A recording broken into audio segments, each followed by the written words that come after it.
ये उनकी एक बेटी थी।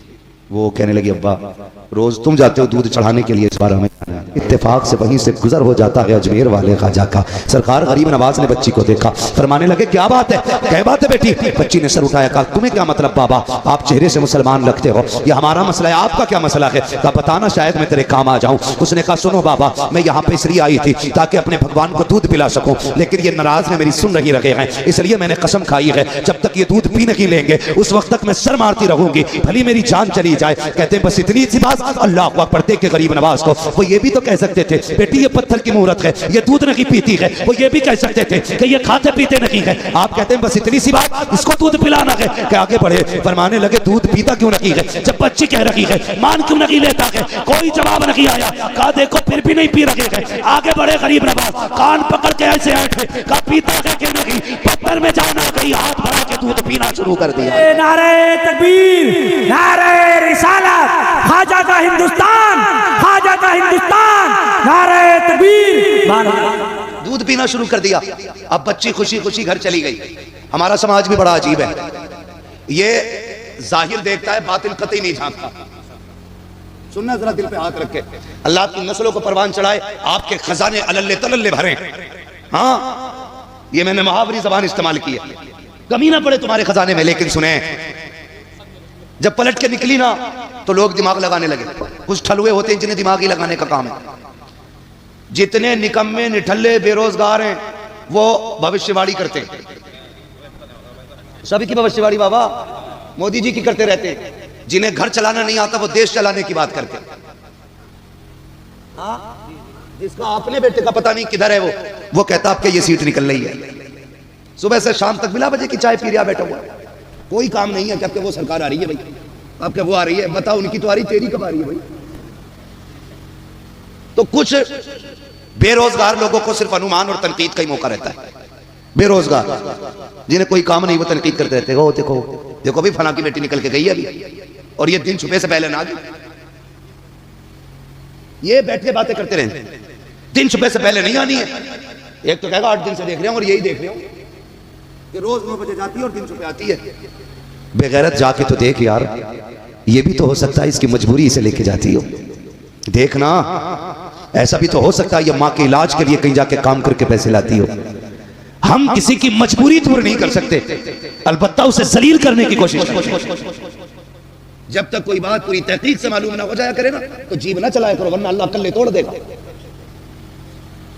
और वो तोड़ता है तो खीर खाने तक के नहीं छोड़ता है।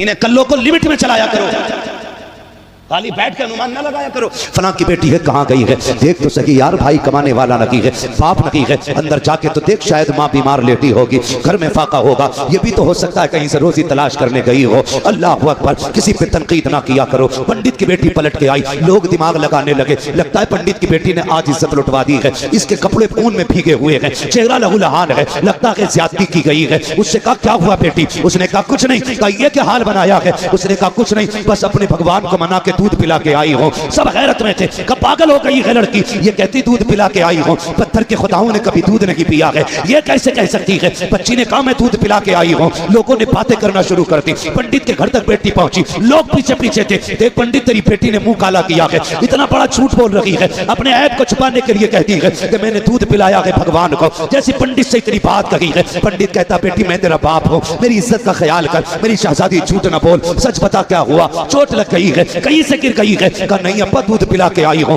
पूरा माजरा बता दिया। पंडित कहने लगता है मेरी भी उम्र बीत गई बेटी, आज तक मैं भी दूध न पिला पाया, तू कैसे कह सकती है। बच्ची कहती है अब्बा यकीन करें मैंने अपने हाथों से प्याला दे के उसे दूध पिलाया है। लोग कहते हैं पंडित अगर ये सच बोल रही है तो मंदिर भी वही है, बेटी भी जिंदा है, दूध भी मिल जाएगा, चल कल साथ चलते हैं। अगर इसने आज पिलाया है तो ये कल दूध पिला के दिखा दे। बच्ची तैयार हो जाती है, दूध का प्याला लिया, कल अकेली थी, आज शहर साथ में है, लोगों का हुजूम है, पहुंच जाते हैं। जाने के बाद भीड़ लगती है। बच्ची आगे बढ़ा के कहती है प्याला लो महाराज दूध पी लो। कल की तरह फिर पत्थर, कोई जवाब नहीं आया। लोगों ने कहा लगाया देख पंडित तेरी बेटी की पोल खुल गई है। उसने फिर कहा महाराज पीते क्यों रखी हो, मेरी इज्जत का सवाल है, कल पी लिया था आज क्यों नहीं पी रखे हो। लोगों ने कहा पंडित अपनी बेटी के दिमाग का इलाज करा, कि पागल हो गई है, इसके लिए कोई डॉक्टर तलाश कर। बेटी ने इतना सुना, बाप ने कहा बेटी बहुत बेइज्जती हो गई है, अब लौट चलो तमाशा ना बना। बच्ची की चीख निकल जाती है, रो के आगे बढ़ी, मुझसे कहती है। गुस्से में आके कहा पीता है दूध या कल वाले बाबा को बुलाना पड़ेगा,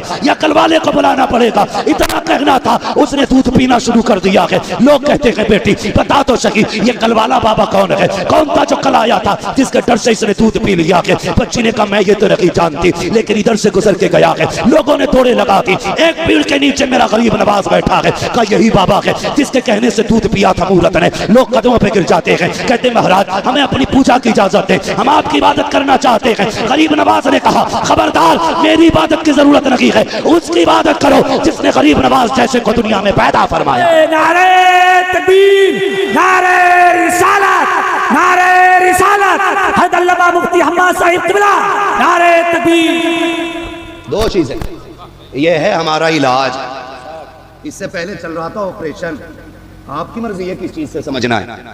और जो इन दोनों चीजों से ठीक नहीं होता है फिर वो किधर ठीक होता है आप अच्छी तरह जानते हैं। हाय गाफिल वो क्या जगह है जहां पांच जाते हैं चार फिरते हैं, जो तेरे दर से यार फिरते हैं दर बदर यूं ही खार फिरते हैं। कोई क्यों पूछे तेरी बात रजा, तुझसे कुत्ते हजार फिरते हैं। खुदा की कसम बरेली के इमाम ने हमारे अकीदे की हिफाजत की और सबक दे के गए। सूना जंगल रात अंधेरी छाई बदली काली है, सोने वालों जागते रहियो चोरों की रखवाली है।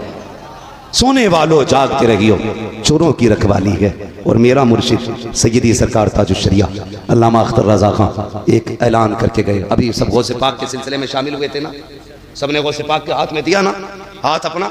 उन्होंने कहा था अख्तरे कादरी खुल्द में चल दिया, खुल्द वहाँ है हर एक कादरी के लिए, है ना। मसला के आला आदत पे मजबूती से कायम रही, अपने घर वालों को अपने आप को जहन्नम की आग से बचाइए। एक उसूल बना लीजिए, जो हुजूर का नहीं वो हमारा, वो हमारा, वो हमारा।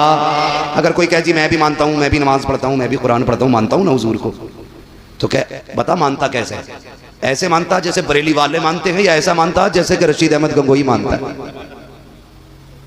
है या अशरफ अली थानवी की तरह मानता है? अगर वो ये कहे कि इमाम अहमद रजा की तरह मानता हूँ तो फिर सीने से लगा लेना, फिर सीने से लगा लेना। हमारे दोस्ती का मैयार अल्लाह और उसके रसूल की रजा होना चाहिए। करेंगे इंशाल्लाह। मेरे भाइयों ने, कमेटी वालों ने कहा शजरा हुजूर का आखिर में बयान करना था, ठीक है जी, लेकिन शर्त है मेरी, क्या है? हाय माशाल्लाह, अल्लाह सलामत रखे। जब मैं हाथ का इशारा करूं तो आपको सुभान अल्लाह बोलना, ठीक है जी। शान आलम भाई अल्लाह आपको सलामत रखे। यकीन करें आज आपने खुद सोच रहा हूं था कैसे, बहुत बड़ा काम, बड़े नसीब वाले हो यार। मुझे नहीं पता था ये राणा मील के पास की बस्ती इतनी मुकद्दर वाली होगी। यहाँ पे उसके कदम पड़ेंगे जिसकी जमीन को जन्नत की जमीन कहा गया है। हाँ, और आला हज़रत ने फरमाया था बिलग्राम शरीफ का खाना जन्नत का खाना है। हाँ, माशाअल्लाह शान आलम भाई बता रहे वहां पे फौजी बहुत देर से लाइन में लगे हुए थे जब गए थे। ये हुजूर के बेटों की अपनी शान है। ये जंगल में भी रहते तो मंगल बना रहता है ना। गरीब नवाज पंगा ना लिया करो वालों से, क्या नहीं लेना है, क्या नहीं लेना है। हाँ, गरीब नवाज से पंगा लिया, पूरा नसागर खींच लिया था। समझते हो मेरी बात? वक्त होता तो मैं बात करता, बस मुझे शजरा बयान करना है। आप जोर जरा मोहब्बत से कहते हैं सुभान अल्लाह। ऑपरेटर साहब आपका साउंड बड़ा प्यारा है, बड़ा अच्छा साउंड है। बस आपसे इतनी सी गुजारिश है जैसे पहले था, थोड़ा सा इसको गूंज दे ताकि थोड़ी रिपीट मिल जाए, मुझे सांस लेने का मौका मिल जाए। बिल्कुल खुश हो जाता है ना, तो बोलने में दिक्कत हो जाती है। जब मैं हाथ का इशारा करूं तो आपको क्या बोलना है? ये खड़े वाले भाई बोलेंगे मेरे इंशाल्लाह, है ना। और मैं अपनी माँ बहनों से कहूंगा, सुनो आखिरी बात तुम भी सुन लो, रोटी उन्हीं बना के खिलाना जो मसला के आला हज़रत का वफादार हो। हाँ हाँ, गद्दारी को एक घूंट चाय का मत दे दियो, नमक की डेली भी मत दियो उसे, नमक की डेली भी कतई मत दे दियो। पहले पूछना बरेली वाला है, बरेली वाला है, बरेली वाला हो तो खाना खिला दे, है ना। अगर माँ बहनें मजबूत हो जाए तो हिम्मत नहीं है बात बारात लेके आ जाए। ना वहाबियों की बेटी लेनी है, ना बेटी लेनी है, ना बेटी लेनी है। लोग कहते हैं हम तो ले रहे हैं, क्या फर्क पड़ रहा है, थोड़ी रहे। सुनो, जो देते हैं उनकी एक जाती है, जो लेते पूरा घर चला जाता है। अगले दिन से उनका सूरज भी दक्कन से निकलता कि नहीं भाई ये फातिहा समझ में नहीं आई, समझ में तो तेरी जिंदगी भी नहीं आ रही तो तू मर जा। तो ना बेटी लेनी है, ना बेटी लेनी है, ना बेटी देनी है। मेरे दादा कहा करते थे बेटे रिश्ता करो तो लड़की की दादी और नानी देख के करना। मैं कहता था इतनी दूर जाके कब्र को रेदने की जरूरत क्या है? कहते थे नहीं बेटे जड़ का असर पत्ते पे जरूर दिखाई देता है। तो रिश्ते और पुश्त दर पुश्त आशिक होने चाहिए, आशिक होने चाहिए। एक बात बता दूं यार, मैं कह जाऊं, अच्छी लगी। लोग कहते हैं बरेली वाले नाते बड़ी अच्छी लिखते हैं। नात लिखने के लिए इश्क की जरूरत होती है, और आला हज़रत की नजर में आज भी आशिक पैदा हो रहा है। आज भी आला हज़रत की नजर में आशिक पैदा हो रहे हैं।